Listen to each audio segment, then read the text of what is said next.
Hello and welcome to another knitting pod. I'm Lena. I'm so glad you're here today. It is August, if you can believe it. I surely can't. I am so tired of this heat. It's just oppressive. It's putting me in a bad mood, you guys. But anyway, we're not going to be in a bad mood together. We're going to enjoy this hour or so together.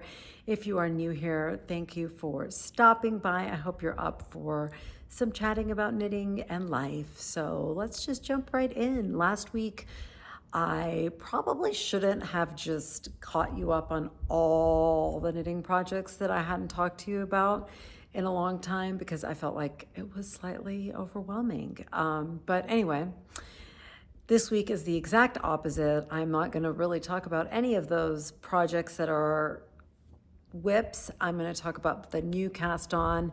Last week I showed you the yarn I had purchased to make the book club cardigan by Sari Nordlund.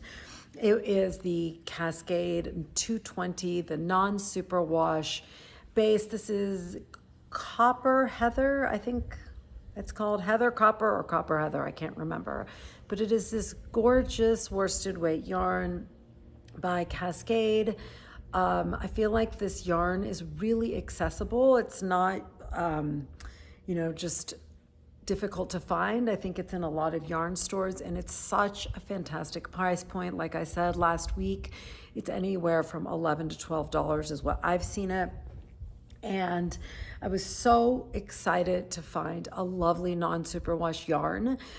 This is a cabled cardigan, and I really, really think, yarn rules are obviously made to be broken, and the more you knit, the more you know for yourself what works. But one thing that I do feel like pretty across the board, a non-superwash yarn is going to be a lot more appropriate for a cabled sweater, just because superwash yarn just doesn't hold its shape very well. And with cables, you do not want those stitches stretching and slipping and losing their shape. And non-superwash yarn is just so beautiful with cables. So obviously I have really enjoyed working with this yarn because in just a few days, I have made a lot of progress. I just find this to be breathtaking. Whenever I'm working on this and one of my family members walks by, I make them come over and I am just like, do you see this? Look how beautiful these cables are. And they're like, yeah, it's amazing. But truly, you guys will understand. This is why we have to hang out every week, because nobody understands the joy of something like this unless you're a knitter. I find it breathtaking. Cables are my absolute favorite. It just, to me, seems so magical that just switching the order of purls and knits can create so much unique beauty. And this cardigan is just my dream cabled cardigan. It starts off with, just a few stitches for the back of the neck. Then you're increasing down the shoulder. And now I am at the back. That's just the back panel. I've reached the width, sounded like I had a lisp. I've reached the width, so it's just straight from here, just, repeating the cable pattern for the length of the back. One thing I did want to say that I'm going to modify that I don't love I love the cables in this cardigan, but I don't love how high she has brought the buttons on the button band for some reason. I really like a deeper V with the buttons just kind of towards the bottom, but she's kind of brought it really high so that it closes really high and buttons. For some reason, I just find it more appealing to have a deeper V, the buttons being lower. So that's the modification I'm gonna make. And I also think I'm gonna make mine longer. Hers is kind of just right there at the hips. I would like it to maybe go a little bit longer. That's the beauty of a top-down cardigan. You can make it however you want. And this was another reason I was really happy for the affordability of this particular yarn. I know I keep returning to that, but when you're adding a ton of length, especially with cables, it eats up a lot of yarn. And if you're working with a yarn that's like $30, $35 a skein, it's kind of heartbreaking to have to buy extra yarn to add and make that cardigan or sweater exactly how you want. I love that I can do that with this yarn and it's not that big of a deal. So I just am loving this cardigan. And like I said last week, I think that because there's a lot of different stuff going on, it doesn't get boring. For instance, there's a lot of moss stitch here in the middle. Let me move this little thread. And the moss stitch is so beautiful. But then in the middle here, it's seed stitch. So, you know, there's just a lot of different textures. It keeps the knitting interesting. It keeps it interesting visually. You never just feel like you're just busting out one row over and over and over and it's really boring. I've just felt like it's stayed really interesting. One thing I will say, if you are making a cabled anything, this is a mistake that I made, that I couldn't figure out what was going on, and then it finally clicked. So let me just share that with you real quick. She has beautiful charts that to me make knitting cables or anything like that so much easier than reading written out directions. So she's got this chart, and at first glance, and even at second glance, the chart looks symmetrical, meaning you're reading the right side row from right to left, and then you're reading the wrong side row from left to right. However, how to say this? It looked like at first glance, there's only one stitch difference. If I was looking at the wrong side row, reading it this way versus that way, there's one stitch that's different if I read it this way versus that way. And I think in my mind, it was the same. And I kept reading the wrong side rows from right to left instead of left to right. And it was throwing that seed stitch in the middle of this cable completely off. And I couldn't figure out why. So I kept having to keep it in seed stitch rather than looking like ribbing. I kept having to drop down and fix the center part in the seed stitch, and I couldn't figure out what was happening. And that's when I figured out I wasn't reading the chart on the wrong side from left to right. And so there was just one spot where it was 3 purls and 2 knits, and on the other side it was like 2 purls and 2 knits. And if you reverse that, you will get ribbing instead of seed stitch. Okay, that was a really convoluted way of saying that. My point is, be really mindful in cable charts or any kind of chart for that matter to read it the exact right way. Even if you think at first glance it's not going to matter if you read it left to right or right to left. It might not matter on some rows, but it might matter a lot on another row, and it'll throw everything off. And to me, it can be really tricky to drop down when in cables specifically. Like luckily I was dropping down here just in that center seed stitch, which is a lot easier to fix. But you know, it can get tricky, it can get messy to fix. So just be really mindful of how you're reading those charts.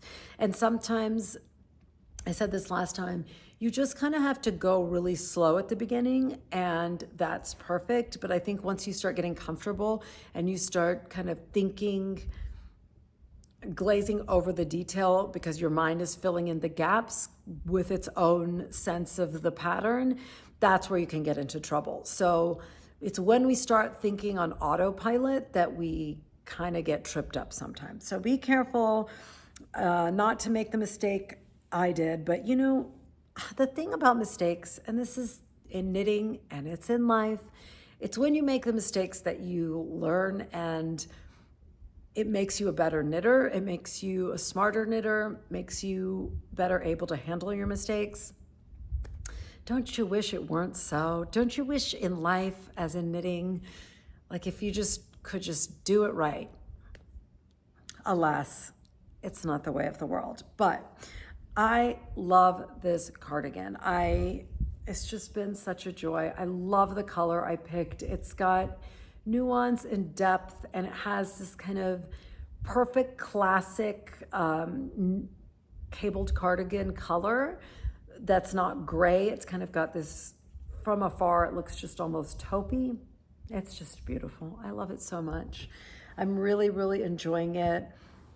I've been stuck at home a lot for various reasons, and this is a home project just because I'm not going to lug around a chart. I'm very much a printed out chart kind of gal. I don't like to use an app for stuff like that unless I really, really have to. So that is what I'm making with all my, joy. It's all my knitting joy right now. Just real quick, let me just show you.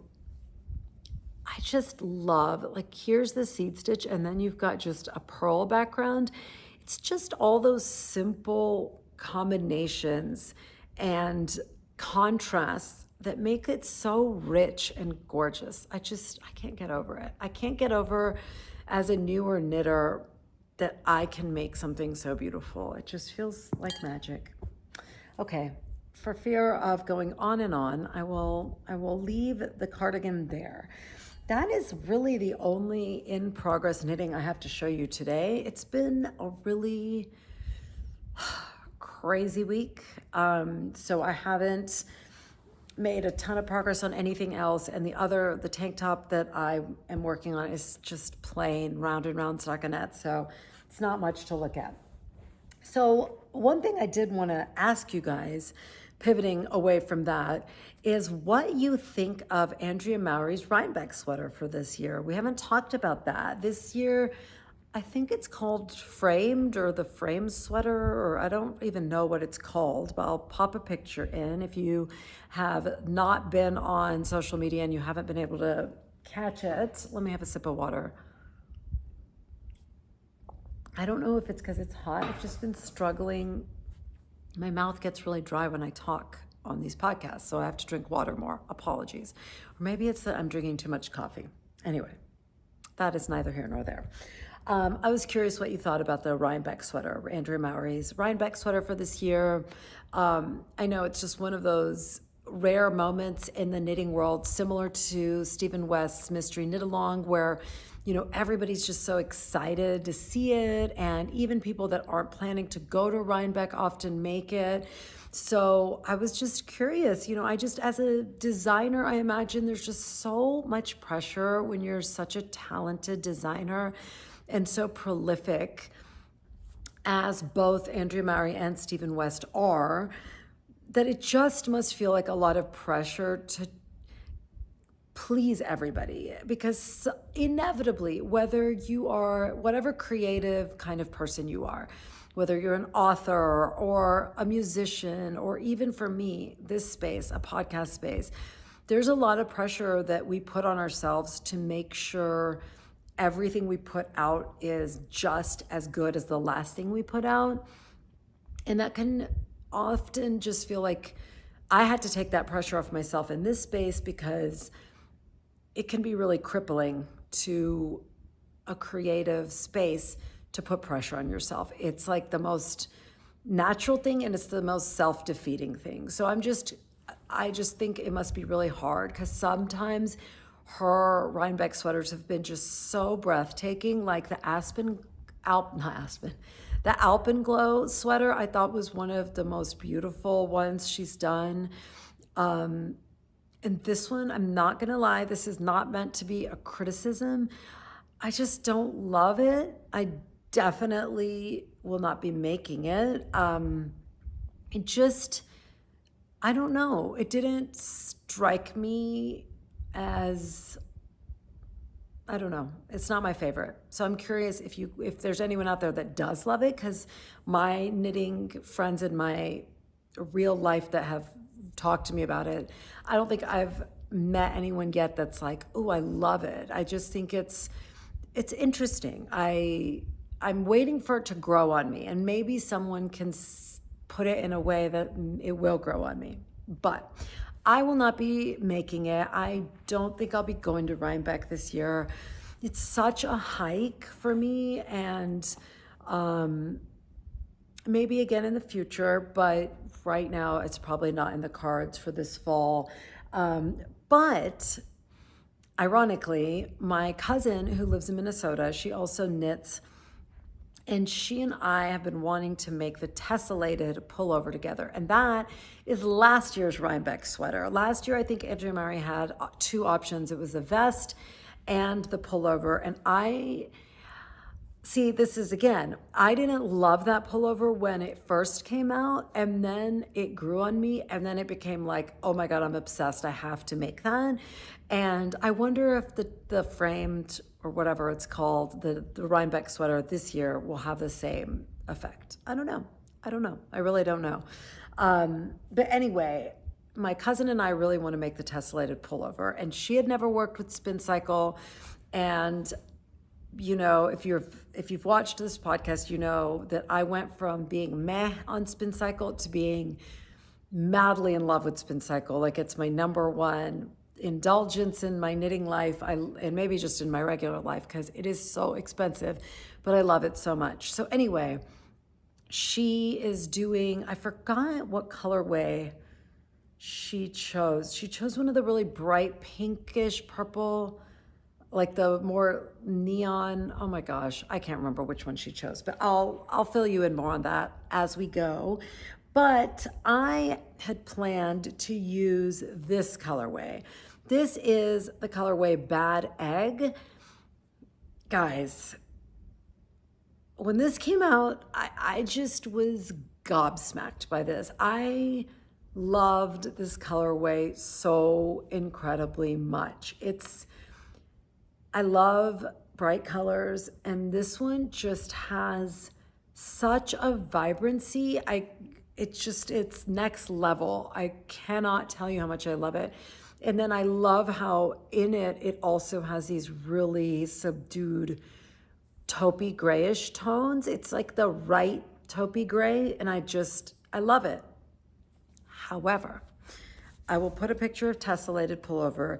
It is 3 strands of yarn, and I believe it's mosaic knitting. So you got one Spin Cycle, then one more solid color, like this would be a great colorway to go with this. And then you hold either a strand of Sari alpaca or mohair.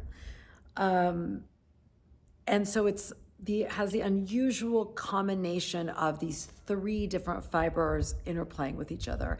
And it's just so unique. And I love how it's simple, but there's a lot of texture and color both that come through.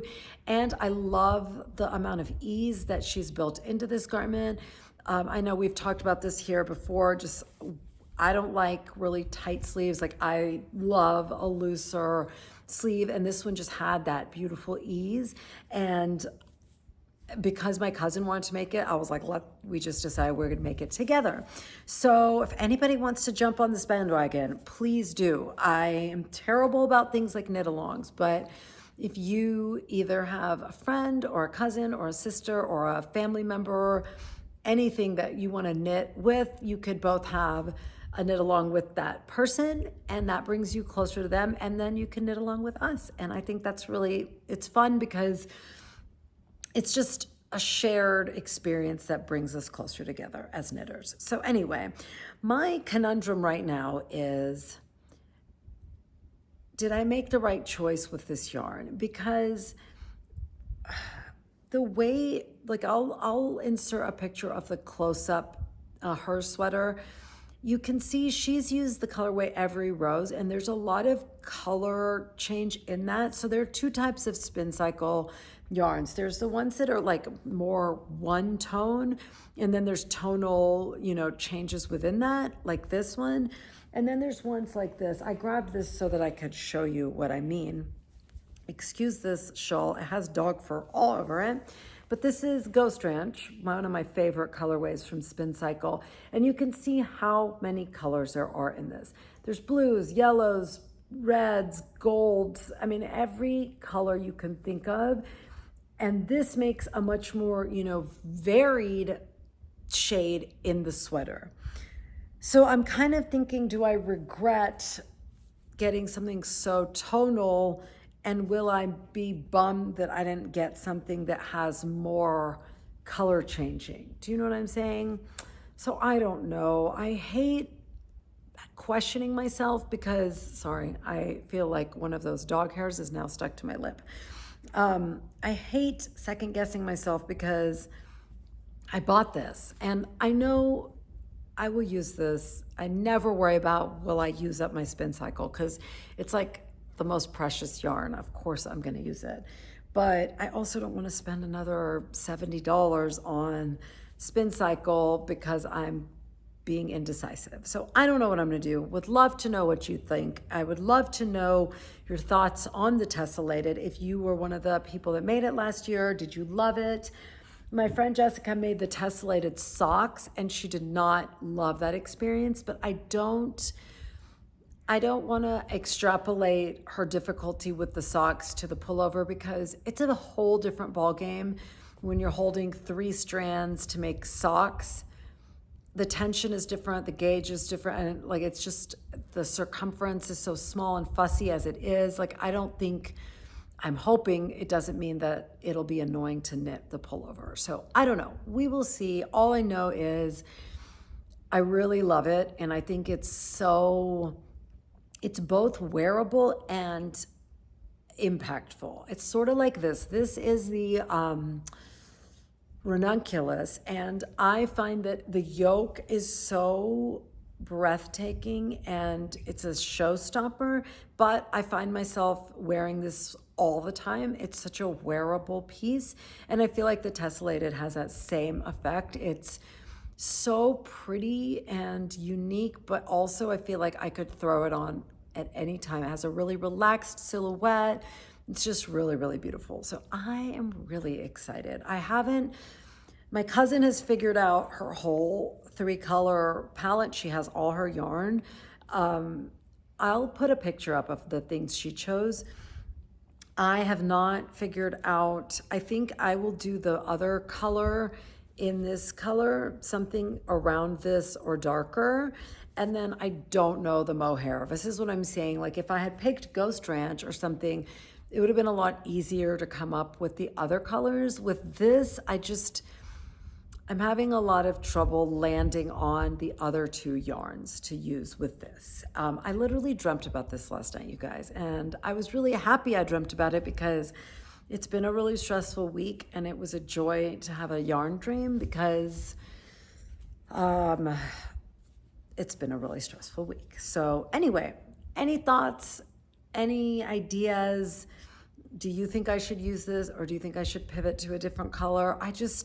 I thought this would be so fun, kind of in that, because this is so bright and the Tessellated has this almost like woven look, that the other colors I choose would kind of tone this one down and the fluorescence of this would be peeking through.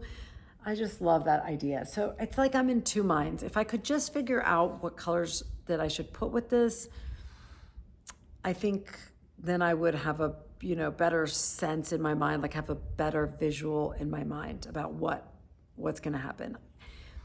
This is where swatches come in handy. She made a swatch and it looks so freaking cute. I love it. Anyway, okay. Those are the only things I have to talk about today. It's a world record on another knitting pod for me to only have 23 minutes worth of knitting content. And I think it's because, like I said, this week has been stressful, so I'm gonna go ahead and pivot out of knitting content a little early today.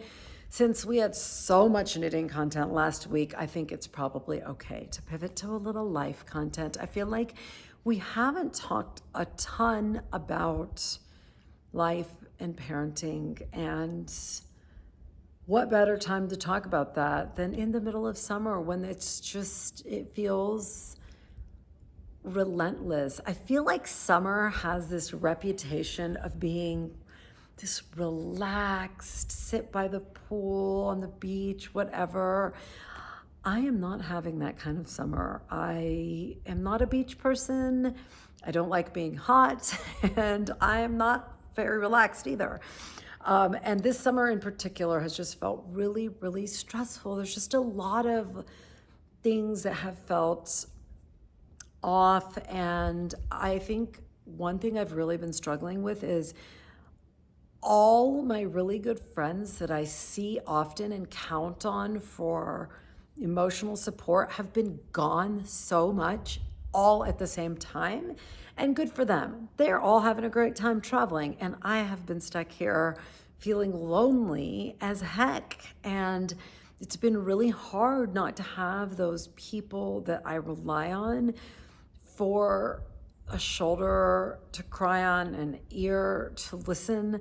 It's just been really, really challenging. And it makes me grateful that I have really lovely people in my life, and I really do miss them. And it just makes you realize, like, you got to prioritize, even when life is really busy, you have to prioritize your friendships, because you just don't realize how much they make life easier, the challenging things in life. Anyway, I have my little notes because otherwise I will not be able to remember all the things I wanted to say. But I have had one of those parenting doozy weeks. I think one of the loveliest and most challenging things about life is that you never know what's around the corner. Like, when things are rough, something amazing might be about to happen.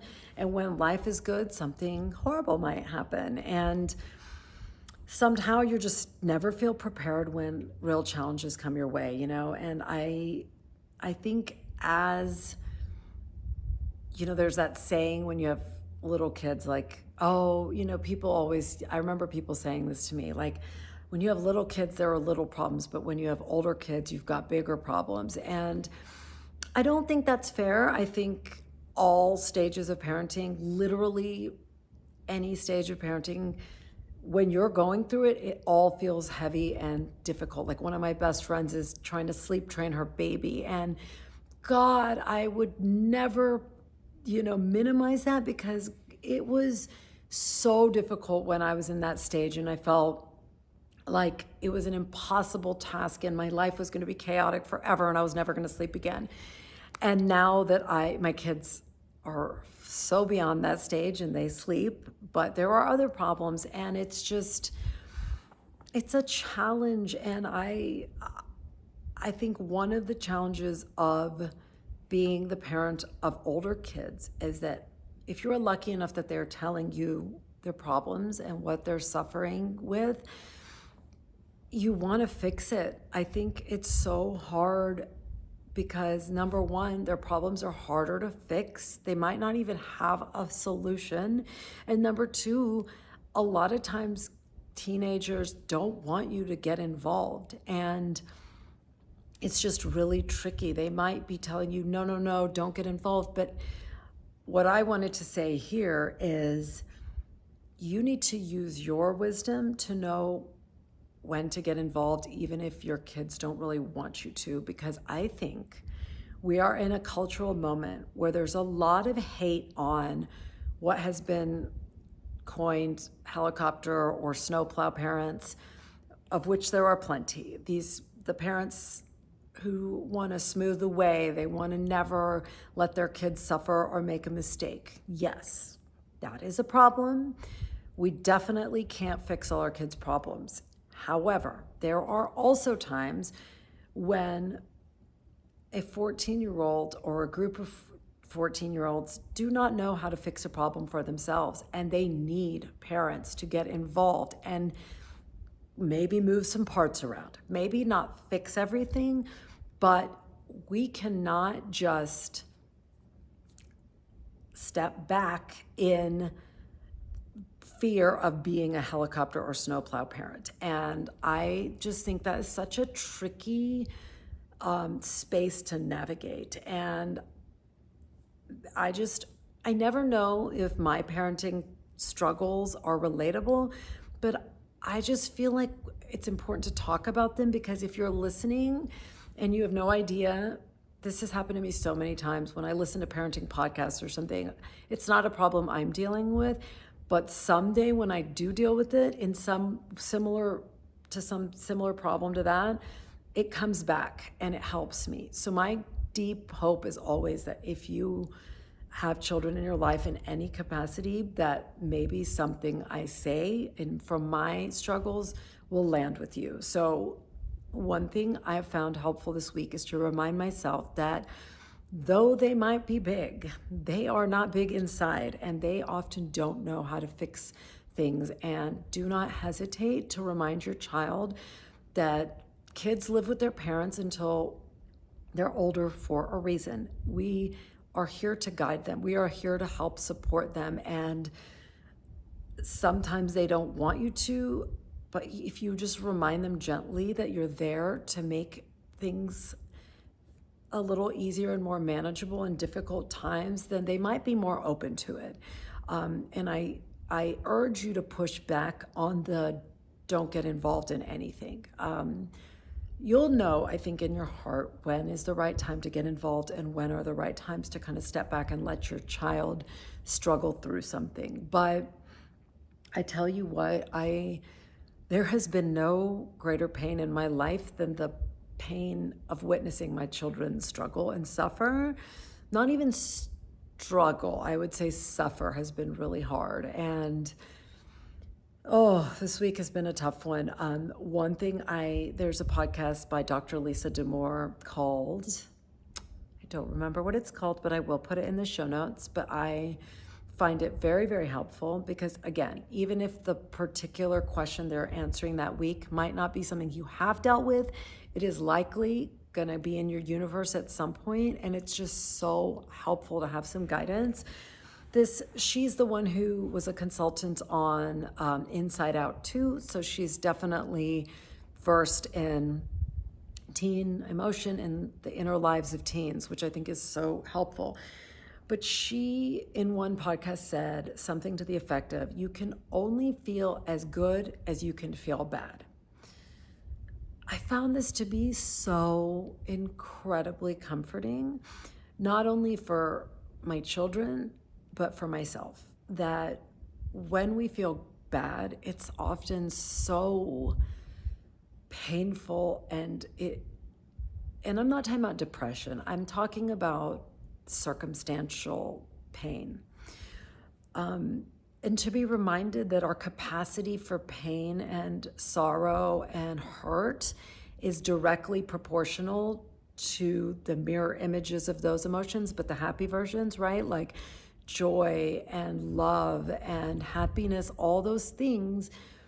In order to feel great joy, we also have to have the capacity to feel great pain and sorrow and struggle. And it just comforted me that when my kids are struggling, they will struggle and it hurts. It feels like the hurt is so vast it's going to break you, but someday the flip side of that, they will feel that the love is so vast that you feel like you can't see anything but that. And just the reality of being human is riding those waves and knowing that when you're feeling good, you're going to feel bad. And when you're feeling bad, there will be a time when you feel good again. That really, really helped me. And I don't know. It just, sometimes it's just being able to hold the line. And I feel like sometimes our kids have a lot more resilience for their emotions than we do. I was just talking to a friend about that the kids seem to get back on the horse a lot quicker. And on the note of resilience, I was really struggling. I think I really struggle with uncertainty. My husband laughs about this because it's just my personality, always has been. I like structure, and I think the reason I like structure is because I like to know what's going to happen. And anytime I don't know what's going to happen and it feels out of control, I have a really hard time tolerating that feeling. And I came across this quote and I had to share it with you because sometimes I felt this so many times. When I'm really struggling, I tend to look for words to soothe me because I'm a words person. I find great comfort in knowing that there's no answer, but someone else that came before me struggled with the same thing. And I came across this quote and I wrote it down. It is, resilience is based on being able to accept ambiguity and find hope amid uncertain conditions. I couldn't believe I found this quote today because it felt so spot on to what I needed to remember today, is that strength is being able to just still hope when you don't know what's going to happen and you don't know what the answer is going to be, what things are going to turn out like. And I think human relations are the ultimate test of that. Even if you don't have kids, this is so true in all relationships. We don't know how they're going to end. Everything ends and our hearts are always going to be broken, but can you still find hope in that uncertainty? Can you still love and smile and laugh in the face of all the unknowns that we have to tolerate? And it's a struggle. It doesn't have to be easy, but it's just a good reminder for that to be what you reach for. And that's where I am this week. I'm reaching for hope in uncertainty and faith in the goodness of people. That has been a real ray of light in, dark times is when people show up and are the best version that the best case scenario that you would have hoped. That has been, while some people will shock you with how horrible they can be, and that causes so much pain, there can often be the exact opposite of others showing up with such a capacity to hold space for difficult things and not push it away. Anyway, that has been my life. I'm sorry that I am speaking in abstract terms, but it's hard when I talk about parenting. I don't want to put out all sorts of specifics of my children, but I definitely wanted to put out what I have been processing, because life ain't easy. I tell you what, it's always something, but we knit through. I'm telling you, without knitting, I do not know how I would survive. I was texting with my cousin that she was traveling, and she was like, I just didn't even end up bringing knitting. And I literally gasped. It's like, I cannot imagine surviving without my knitting. I take my knitting everywhere. If I'm going in the car, there's always knitting with me, because I no faith that life won't intervene in some way. And what if I got stuck in a traffic jam without knitting? I wouldn't be able to handle it. Knitting is just so much the way I process the world. It gives my body something to do and it calms my heart and my mind. So we are the lucky ones, my friends. Okay, that's my parenting spiel for today. I don't even want to say parenting, because I really do think all these things are just universal emotions that we deal with as humans that have to live with other humans. So even if you don't have children, you have friends, you have people you love, you have parents, you have siblings, you have all sorts of people in your life. And when there are people in your life, there are struggles. And parenting is just one sliver of that. Let's pivot to a more light topic. We watched a really good show that I was this close to bailing on, because on episode 2 or 3, I was like, this is weird. I don't get what this show is. The show is called Love and Death. I believe it's on HBO Max. It is based on a true story of a murder that happened in Texas in the year 1980. There have been several shows and movies over the years about this particular incident. I know there's another show on Hulu called Candy about the same exact event. We just happened to watch this one. It's with the actress Elizabeth Olsen. If you just can't look at her without thinking of the Olsen twins from Full House, if that was a show that is on your radar from your youth. They just all look so similar, all those Olsens. She's such a phenomenal actress. And I feel like she nailed her characters so well. And the first half, you just are like, these people are so bizarre. And then I feel like the second half of the series it just all makes sense. And it's so compelling and thought-provoking and great conversation starter.